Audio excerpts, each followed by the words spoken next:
नमस्कार, आर्य न्यूज देख रहे हैं आप। मैं हूं आपके साथ पल्लवी सिंह। रुक करेंगे राजस्थान के बुलेटिन की ओर।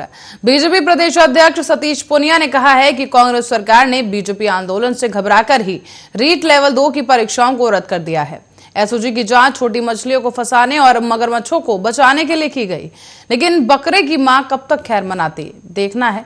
उन्होंने ये भी कहा कि सरकार की बेरोजगार युवाओं को नौकरियां देने की नियत होती तो पिछली बीजेपी सरकार के समय निकाली गई भर्तियों की परीक्षाएं टाइम पर करवाती, लेकिन ऐसा नहीं किया गया। उन्होंने ये भी कहा कि 15 बार अलग अलग कैटेगरी की परीक्षा कैंसिल की गई है।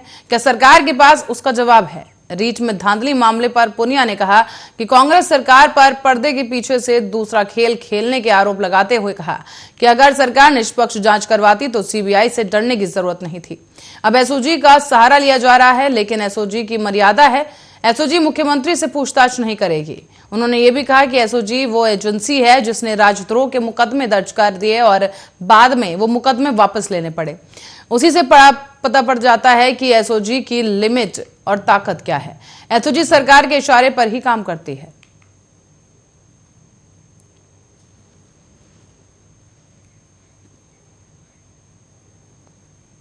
तो वहीं कांग्रेस के पूर्व प्रदेश अध्यक्ष सचिन पायलट बुधवार को रात को जोधपुर पहुंचे, जहां उन्होंने रीट परीक्षा को लेकर बयान देते हुए कहा है कि जो कैंडिडेट्स पहले परीक्षा दे चुके हैं उनसे दोबारा फीस नहीं लेनी चाहिए।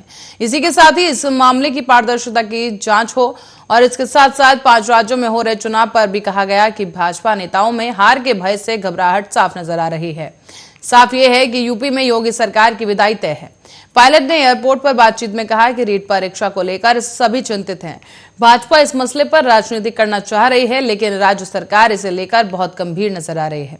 साथ ही भविष्य में ऐसी घटना ना हो, इसके लिए आवश्यक सख्त कदम उठाए जा रहे हैं।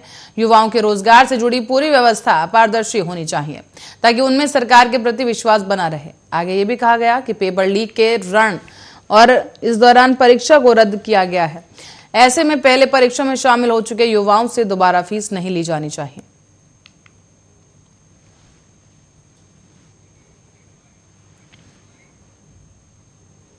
और माध्यमिक शिक्षा बोर्ड और बोर्ड परीक्षाओं से जुड़े शिक्षक, कर्मचारी और अफसर अगले 5.5 महीने तक हड़ताल या कार्य बहिष्कार नहीं कर सकेंगे। ऐसा करते हैं अगर तो सीधे उन्हें जेल जाना पड़ सकता है। करीब 4 लाख शिक्षक और कर्मचारी इस आदेश से प्रभावित होंगे। बताते चलें आपको कि गृह विभाग ने माध्यमिक शिक्षा बोर्ड की 24 मार्च से प्रस्तावित परीक्षाओं के मद्देनजर 31 जुलाई 2022 तक रिस्मा एक्ट लागू कर दिया है। प्रदेश एसोसिएशन सर्विसेज मैनेजमेंट एक्ट माध्यमिक शिक्षा बोर्ड के साथ ही सभी कार्यालयों और सेवाओं पर यह लागू किया गया है। सरकार ने इसके आदेश जारी कर अत्यावश्यक सेवाएं घोषित किया है। इस दौरान माध्यमिक शिक्षा बोर्ड की परीक्षाओं में किसी तरह की अड़चन पैदा नहीं हो सकेगी। कर्मचारी संगठन अपनी अलग अलग पेंडिंग मांगों को लेकर बजट सत्र के दौरान या बजट आने के बाद कहीं आंदोलन और हड़ताल पर नहीं चले जाएं। इस दौरान रीट परीक्षा में धांधली और पेपर लीक मामले में बोर्ड अध्यक्ष डीपी जारौली को बर्खास्त करने के बाद कई दूसरे अफसर कर्मचारियों की भूमिका की भी एसओजी जांच पड़ताल हो रही है। कई और गिरफ्तारियां भी हो सकती हैं और ऐसे में कहीं बोर्ड कर्मचारी या स्टाफ हड़ताल नहीं करते। इसी को देखते हुए आशंका लगाई गई और इस आशंका के कारण ही सरकार ने एहतियात के तौर पर बोर्ड परीक्षा से बहुत पहले ही रेस्मा एक्ट लागू कर दिया है, जो कि बोर्ड एग्जाम रिजल्ट आने के बाद तक लागू रहेगा।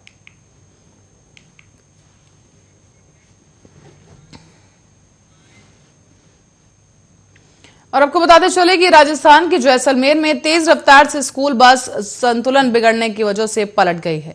इस दौरान हादसे में 2 बच्चों की मौत हो गई, जबकि बच्चों के सिर कुचल गए और पूरी सड़क पर खून ही खून बह गया। बस के नीचे दबे 24 से ज्यादा स्टूडेंट्स घायल हो गए। बच्चों के नीचे दबे होने की चीख से कोहराम मच गया है। मौके पर पहुंची पुलिस ने सभी घायल बच्चों को अस्पताल पहुंचाया, जहां आपको ये भी बता दें कि बताया जा रहा है बस में 40 बच्चे सवार थे। सूचना पर परिजन भी अस्पताल पहुंचे। फिलहाल मृतक बच्चों की पहचान नहीं हो सकी है। जेतपुरा गांव के पास ही आज सुबह 10:30 बजे यह हादसा हुआ है। इस दौरान आपको बताते चलें कि APJ Abdul Kalam public school की ये बस थी और बस का ड्राइवर बच्चों को लेने गया था। 30 से 40 बच्चों को लेकर स्कूल जा रहा था ये ड्राइवर और बस तेज स्पीड के कारण जेतपुरा फांटा के पास ही पलट गई। बच्चों की चीख पुकार मच गई। वो मदद लेने के लिए चिल्लाने लगे। मौके से गुजर रहे लोगों ने पुलिस और एम्बुलेंस को मामले की सूचना दी, जिसके बाद पुलिस ने मौके पर पहुंचकर बस के नीचे दबे बच्चों को एक एक कर निकालना शुरू कर दिया, लेकिन तब तक 2 बच्चों की मौत हो चुकी थी। 24 से ज्यादा बच्चे इस दौरान घायल हो गए। घायलों को फलसूंड के राजकीय अस्पताल भेजा गया। गंभीर घायलों को जोधपुर रेफर किया गया है।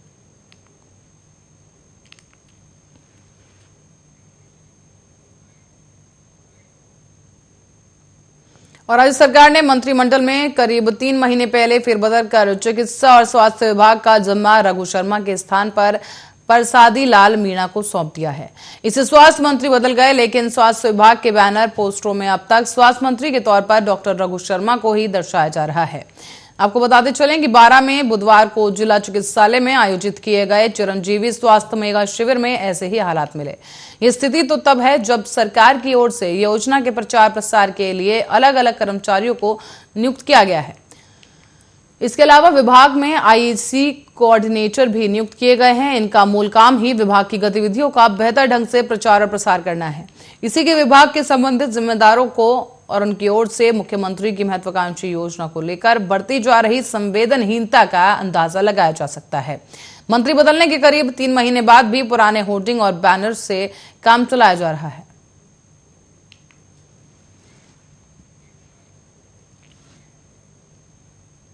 तो वहीं धौलपुर में कुशवाहा समाज के एक युवक के नाम के पीछे क्षत्रिय लिखने से शुरू हुआ विवाद जातीय संघर्ष में तब्दील हो गया है।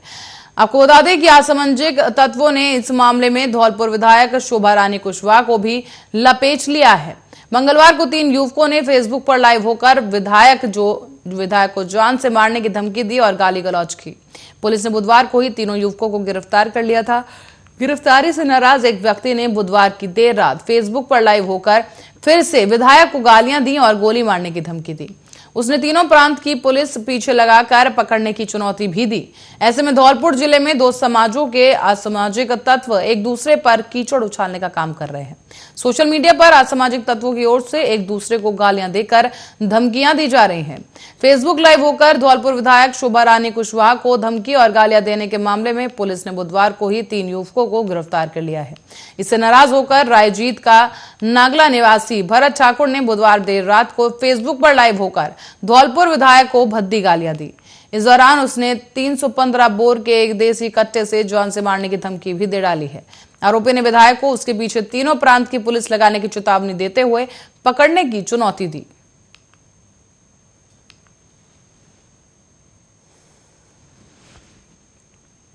कमजोर मानसून के कारण अब जोधपुर जिले के सैकड़ों गांवों में उपजे अकाल के हालात का जायजा लेने के लिए केंद्रीय दल आज ग्रामीण क्षेत्र के दौरे पर रहा। दल के सदस्य किसानों से मिलकर उनकी समस्याओं को न केवल सुन रहे हैं बल्कि खेतों में जाकर हालात को निकट से देख भी रहे हैं। जोधपुर जिले में 10 तहसीलों में 770 गांव अभावग्रस्त और सूखा प्रभावित हैं। ऐसे में केंद्रीय अध्ययन दल के 3 सदस्य आज प्रशासनिक अधिकारियों के साथ शेरगढ़ बालेसर क्षेत्र में अकाल का जायजा ले रहे हैं। दल के सदस्य विभिन्न गांवों में जा रहे हैं और कुछ स्थानों पर उन्होंने किसानों से सामूहिक रूप से संवाद किया है। किसानों ने बताया कि बारिश तो जरूर हुई, लेकिन अनियमित बारिश के कारण अकाल के हालात पैदा हो गए हैं। इससे फसलों की भारी खराब हुई है फसल और फसलों का। साथ ही किसानों का यह कहना है कि खराबी के कारण पशुधन के लिए चारे का संकट भी खड़ा हो गया है। बाजार से ऊंचे दाम पर चारा खरीद कर लाने के लिए उनके लिए संभव नहीं है। बड़ी मुश्किल से पशुओं को पाल रहे हैं। अध्ययन दल के सदस्यों ने रेगिस्तान के बीच आबाद कुछ ढाणियों में बने हुए पानी के टांके को न केवल देखा बल्कि इसका पानी भी टेस्ट किया गया। किसानों ने बताया कि भूजल खारा होने के कारण बारिश के पानी के सहेज कर टांकों में एकत्र कर रखा जाता है और पूरे साल इसका उपयोग किया जाता है, जबकि पशुओं को थोड़ा खारा पानी पीने को देते हैं।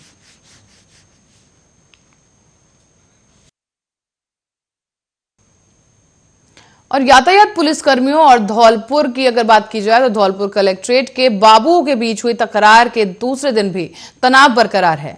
बुधवार को कार्य बहिष्कार कर धरना देने के बाद अब गुरुवार को कलेक्ट्रेट पहुंचे बाबुओं ने अपने ऑफिस को बंद कर फिर से धरना देकर प्रदर्शन कर दिया।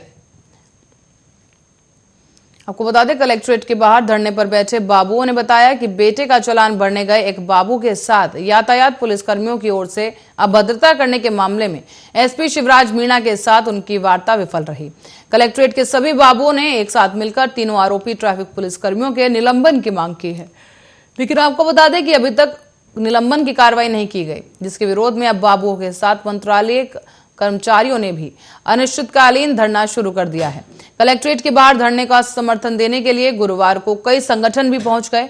तो वहीं धरने को समर्थन देने पहुंचे संगठनों के पदाधिकारियों ने कहा कि अगर आरोपी पुलिस कर्मियों को निलंबित नहीं किया जाता तो राज्य स्तर पर विरोध प्रदर्शन किया जाएगा।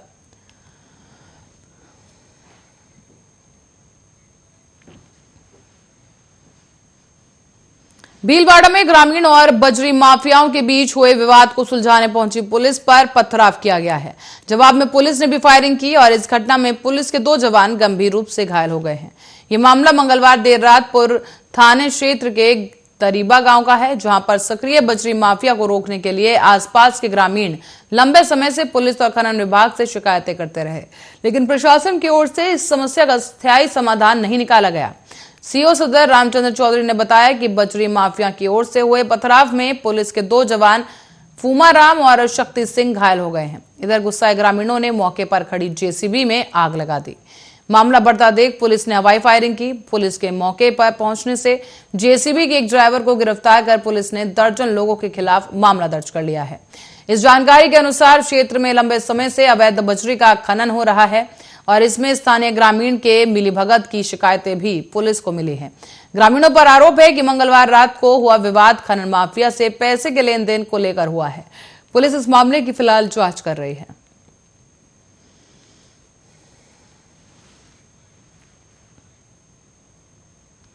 और अजमेर में नीतीश नैन हत्याकांड मामले को लेकर गिरफ्तारी किए गए मनोज यादव को जब रिमांड अवधि पूरी होने पर बुधवार को कोर्ट में पेश किया गया तो दोस्त की हत्या के बाद भी उसके चेहरे पर कोई अफसोस नहीं दिखा।